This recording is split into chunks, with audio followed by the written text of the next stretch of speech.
nous sommes de retour en direct sur le plateau de TV Finance pour cette édition du 4 octobre 2024. Et désormais, je vous donne rendez-vous pour notre nouvelle rubrique qui est proposée par David Furcage, qui est globalement, c'est du global macro, global index. C'est comme ça qu'on pourrait la qualifier. En tout cas, toujours est-il que c'est le président d'IOF Capital qui désormais vous retrouvera, nous éclairera tous les vendredis matin. Bonjour David. Bonjour. Merci beaucoup David d'être avec nous ce matin. David Furcage, vous êtes président d'IOF Capital, avec nous régulièrement sur TV Finance, donc désormais le vendredi matin pour ce global macro, global index. On va commencer cette nouvelle rubrique par une analyse du CAC 40, le CAC 40 qui est soumis aux risques politiques comme depuis déjà de nombreuses semaines maintenant. Mais oui, depuis les élections législatives, c'est-à-dire depuis la période de mai et de juin, celui-ci ne cesse de corriger, en tous les cas sur la plus courte période. Il est en train de consolider sur des résistances clés et a bien du mal à retrouver un quelconque momentum au-dessus de ces résistances. Et pour le moment, en tous les cas, la performance de l'année est quasiment nulle. Et c'est l'un des rares indices à travers le monde, les principaux indices, j'entends bien, à réaliser une si piètre performance, si je puis dire. Oui, très clairement. L'indice phare parisien impacté par le risque politique en France. On va basculer du côté américain. Et maintenant, alors c'est une toute autre musique, le S&P 500 qui enchaîne les records. Mais oui, et tout à fait. Alors que celui-ci, comme vous pouvez le voir, inscrit de nouveaux sommets historiques de manière quasi systématique tout au long de l'année 2024. Pour le moment, si on doit faire tirer quelques conclusions, extrapoler quelques éléments, celui-ci marque une performance d'à peu près 16%. Donc évidemment, on n'est pas à la fin de l'année, mais on débute le dernier trimestre. Aussi, on peut s'interroger sur un peu le momentum de chacune des classes d'actifs, voir un peu où elles en sont. Donc le CAC 40, c'est une performance nulle, à côté d'un S&P 500 qui marque une performance assez marquée de l'ordre de 16-17%.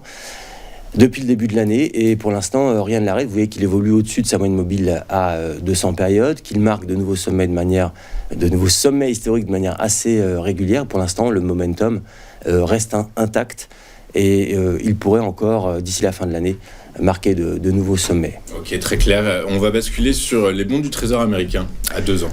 Oui, c'est un marché assez central, l'obligataire, notamment les taux d'intérêt, et notamment les taux d'intérêt aux États-Unis. Comme vous pouvez l'observer sur ce graphique en fréquence hebdomadaire, eh bien, l'obligataire marquait de nouveaux creux, une tendance à la baisse. Et puis depuis peu, il y a le franchissement d'une oblique de résistance, et puis la convergence vers la ligne rouge qui est un niveau de résistance. Donc si les obligations augmentent en prix, les taux d'intérêt diminuent. Et étant donné qu'il s'agit d'un marché, l'obligataire et les taux d'intérêt extrêmement central, cela affecte l'ensemble des classes d'actifs. Par exemple, le mouvement que vous pouvez observer ici, l'obligataire qui se reprend, donc les taux diminuent, c'est un effet bénéfique évidemment pour le SP500. Ça permet de le soutenir davantage. On dit également aussi que les taux courts, les taux à 2 ans sont plus sensibles aux stratégies de politique monétaire des banques centrales, et donc du coup, par la force des choses, on voit sur le graphique que dès que le marché a modélisé une hausse quasiment, un pivot quasiment à 100% de la Fed, les taux ont repris de la vigueur. Voilà, et sur ce graphique, ce qui est intéressant d'observer également, c'est que celui-ci atteint un creux vers la période de mai. À partir de mai, effectivement, les investisseurs incluent dans leur scénario un mouvement de baisse des taux. Exactement, de baisse des taux, exactement. Du coup, par la force des choses, on va basculer sur le dollar index, donc le dollar qui se comporte comment face à un panier de devises choisi. Eh bien, sur le graphique que vous avez sous les yeux, vous verrez que le dollar index ne marque pas de performance particulière pour l'instant depuis le début de l'année, une performance de 0,70%, donc autant dire rien ou presque rien. Depuis une période assez longue maintenant, depuis quasiment 2 ans, celui-ci évolue à l'intérieur d'un vaste range, donc rien de très nouveau, une séquence de consolidation entre 2 bornes qui ne permet pas d'intervenir à bon compte. Je rappelle pour vos éditeurs que lorsqu'ils observent un range, ça veut dire qu'il y a un équilibre entre les acheteurs et les vendeurs, et qu'il n'y a pas de momentum particulier, il vaut mieux rester en dehors. Par contre, ce que l'on peut observer sur la partie droite de ce graphique, c'est qu'à partir de mai, à partir du moment où les taux d'intérêt s'infléchissent, eh bien, c'est récessif pour le dollar index. Nécessairement, si la rentabilité du dollar diminue, toute chose égale par ailleurs, eh bien, le dollar baisse puisque le dollar devient moins attrayant à l'international. Exactement. Du coup, on comprend bien le mécanisme dont les stratégies mises en place par les traders, par les investisseurs. On va finir le tour de cette actualité par l'or qui joue à plein son rôle de valeur refuge. Eh bien, l'or, j'adore, voilà, pour ne pas en prendre une certaine pub de Dior ou ce genre de choses.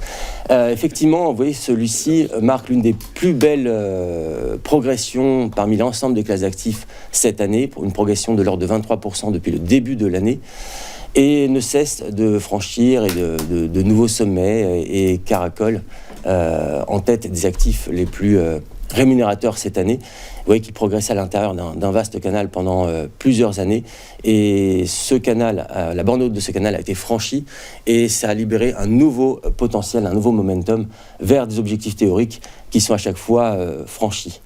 Et du coup, par la force des choses, vous pensez que ce mouvement, cette inertie haussière qu'on observe depuis quasiment le début de l'année, pourrait se poursuivre ?